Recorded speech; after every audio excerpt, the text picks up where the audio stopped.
Hey everybody, what is going on? Hexlex here. I got another Master Duel video for you. So, you probably know what we're here to talk about today. That is going to be the new Forbidden and Limited List update. A new ban list update for Master Duel. I heard about this one later than usual, because there wasn't a lot of people talking about it. And at first I was like, well, that's a little surprising. Why isn't anyone really mentioning this ban list? And well, it's kind of apparent once we actually get into it, but I do want to talk about it a little bit. This will definitely be a shorter video because there's not too much to say, but you know, I do still like to cover every Forbidden Limited List update when they come through. So expected release date will be May 8th. We can also assume that there'll probably be a new pack around this time, as that's typically about when new packs come out in the month.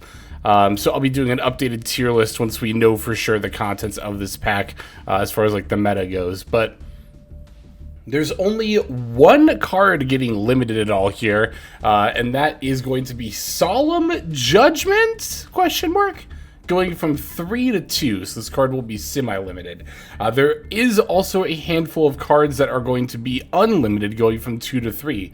Those cards are Fire King High Avatar Kiran, Rescue Ace Airlifter, Emergency Teleport, and Pearly. And that's it. that's the whole ban list update. So what's going on with this? So when it comes to Solemn Judgment going from 3 to 2, you know, you think about the decks that play Solemn Judgment at all, they do typically play 3 copies, sure, but as far as what decks those are, it's kind of just stun and not really anything else.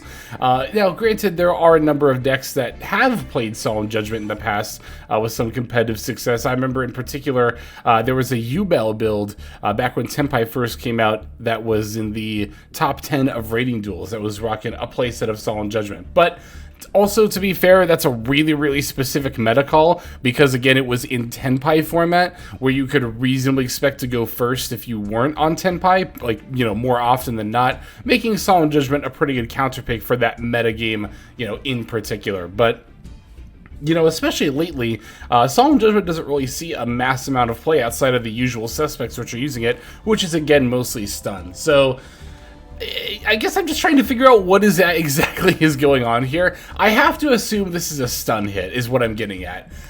There's really no other deck that I could see, you know, really relying on the 3rd copy of Solemn Judgment as part of their regular game plan. I'm not a biggest, you know, fan of stun. That's probably the coldest take that you could possibly have about Yu-Gi-Oh! Is that I don't enjoy playing against stun. So I certainly don't mind if they get hit. That's not something I have like a personal problem with. I just feel like there are definitely other ways you could have gone about it. I don't know, when I think about the frustrations of playing against stun, Solemn Judgment is not the first thing that I think of, right? I mean, yeah, it is frustrating if you happen to be playing Feather Duster or Heavy Storm or Evenly, and you go to resolve this card and they flip up Solemn Judgment. Sure, I mean, that's annoying, but yeah, I mean, more often than not, if you're losing to stun, which, I don't know, in my experience doesn't really happen that often. Stun is really not that good of a deck. If you're losing to stun, it's not typically because of the Solemn Judgment. It's because of the floodgates, right? I mean, I don't know. It's weird. It's a very weird hit. And I don't really know what else I could even say about it. That's kind of the thing, again, why I don't think why a lot of people are really talking about this ban list, is that nobody really knows what to make of it. Like, even as a stun hit, I really struggled to see why it was exactly Solemn Judgment. But, yeah, I think this is a Master Duel exclusive hit as well. Pretty sure Solemn Judgment is at 3 in both TCG and OCG with 0 issues at all, so a little bit peculiar, if you ask me, but, I mean, sure, whatever. I guess Solemn Judgment is at 2 now. I guess, if nothing else, for a lot of us who have been just kind of sitting on a playset of this does mean, you know, free 30 UR points. Of course, do keep in mind that, you know, you can't dismantle the one that you get from the bundle, so you'll have to hang on to that one. But I have a playset, and I haven't used this card in forever, and I will definitely not mind getting some free UR points. Cards being unlimited, this is always worth talking about, because I think this is something that the ban lists in general, not just Master Duels, but TCG and OCG, especially TCG, need to be doing more often, is, you know, unlimiting cards that are no longer an issue.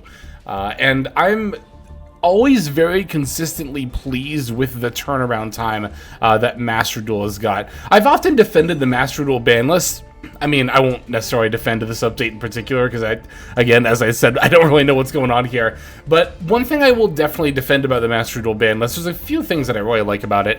And one of the biggest things is just, again, the fact that they will, not just that they unlimit stuff, but that they do it within a timely manner. The TCG will literally, in a lot of cases, wait 5 years, not an exaggeration, literally 5 years after a hit to finally unhit a card, only after they've ensured it's no longer going to be meta relevant at all and won't be pulling away from sales of most recent packs. This is something that every ban list is guilty of to an extent, but the TCG is by far the most egregious, and I think Master Duel is by far the most generous in that regard.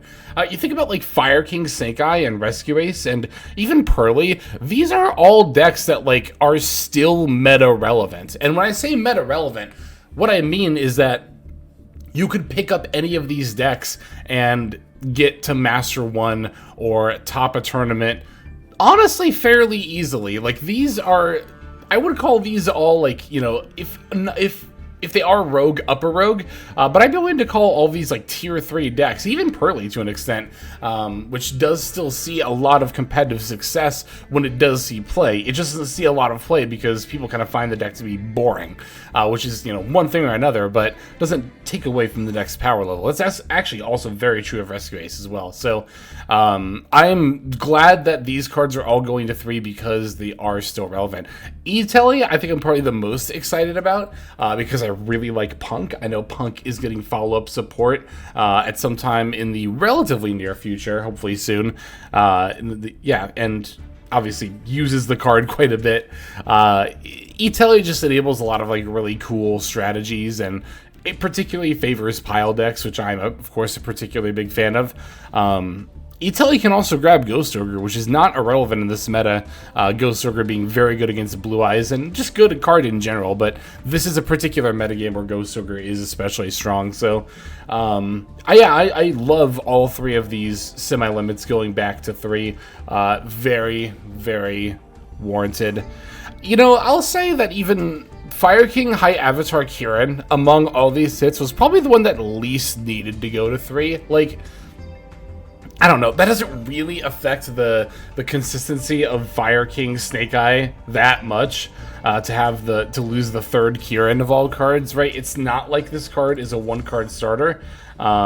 It's just kind of a really good extender. It's part of your combo line, sure, but doesn't really do anything by itself. So it's just, this one was always confusing to me. I'm very glad to see this one undone. Airlifter 2 made sense, you know, around the time Rescue Ace came out. E-Telly 2 I could see, even though I thought this card could go to 3 for quite a while now, but and Pearly to 2, I know, was specifically to combat the Ghost Trick build, which for a time was not only really popular, but seeing a lot of success, particularly in Duelist Cups. So, but yeah, and I mean, that's really all I have to say, because again, this ban list was so short, there's really not much else to say about it. As far as, like, you know, ban lists like these, I know that a lot of people get really frustrated when they see Master Duel put out a ban list like this. There's kind of this seemingly, not even really, I was gonna say unspoken, but that's not true at all. I really feel like that Master Duel players expect every single ban list to fix every single issue with the metagame, and when there's a ban list being rolled out every single month, that's just not feasible. Like, you're gonna have some ban lists that are less impactful and some that are more impactful, as opposed to having a ban list every 3 to 4 months and kind of rolling the more and less impactful changes all into one. I really like the monthly updates and I like the frequency of them. There's just not always something that needs to be updated, you know, majorly every single month. Now, I know that this is a very, you know, Blue Eyes and Fiendsmith dominated meta. We all kind of have to also acknowledge the fact that Konami is trying to sell the latest packs, so it's going to be after those packs are out of the shop for at least a bit of time that they're going to actually hit the stuff in the packs, which, you know, again, the ban list decisions are always to somewhat of a degree, you know, monetarily incentivized. That's just never going to change, right? So I really don't expect like a Blue Eyes or Primite hit in a list like this.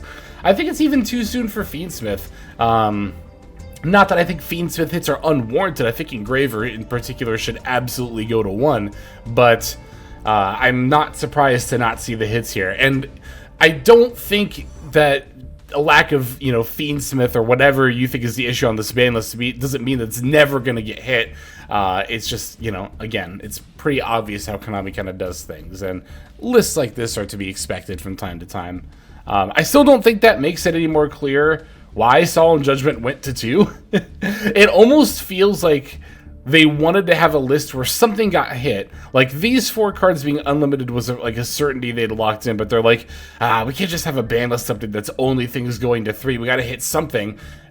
People don't like stun, right? But we don't really want to ban any floodgates. I don't know, just semi-limit Solemn Judgment. That kind of feels like the mentality behind this ban list, I'm not gonna lie. And there are people who will say that about every single Konami ban list. I think that the majority of them do actually make sense in terms of, like, from Konami's perspective, what they want in a Master Duel ban list. This is like one of the first ones where I am just actually baffled as to the mentality of semi-limiting Solemn. But anyway, this video is only 11 minutes long at this point, and I already feel like it's way too long to cover something this short. So, like I said, just a bit of a short update today. Just wanted to give you all my thoughts on this very brief list, but of course, feel free to let me know what you think in the comments below as well. Always love to hear from you.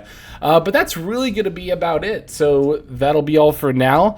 We still got to thank, of course, our YouTube members and patrons. And let me just take a second to say, too, as I've been saying in recent videos, I want to really thank everybody who's going out of their way to support on either joining as a YouTube member to see all the YouTube videos early, or joining as a Patreon member, patron, I said that weirdly, but to get that exclusive content there. I just have been seeing a noticeable uptick in support on those avenues, and it's a huge help. It really goes a long way for supporting a smaller channel like mine especially. So thanks everybody for watching, but especially thanks to those who are supporting. And to see those who are supporting, check out the outro credits, which are going to play right about now. Hey everybody, Hexlex here. Thank you so very much for watching all the way to the very end of the video, which, by the way, is one of the best ways to support the channel. Speaking of supporting the channel, take a look at the names on screen. These are folks who have been so generous as to either join as a YouTube member or subscribe over on patreon.com/Hexlex to support. There's also perks for doing so. If you would like to see YouTube videos early, as well as some exclusive videos that get uploaded to YouTube, but for one reason or another I decide not to publish, definitely go ahead and hit that join button to see content early, as well as some exclusive content. If you're looking for more exclusive content, over on patreon.com, I upload exclusive videos that are not posted on YouTube just about every single day. Whether you choose to subscribe over on Patreon, join as a YouTube member, or simply continue to watch, your support is greatly appreciated. Thank you so very much. But for now, this is Hexlex. I am signing out, and I hope that you have a fantastic day.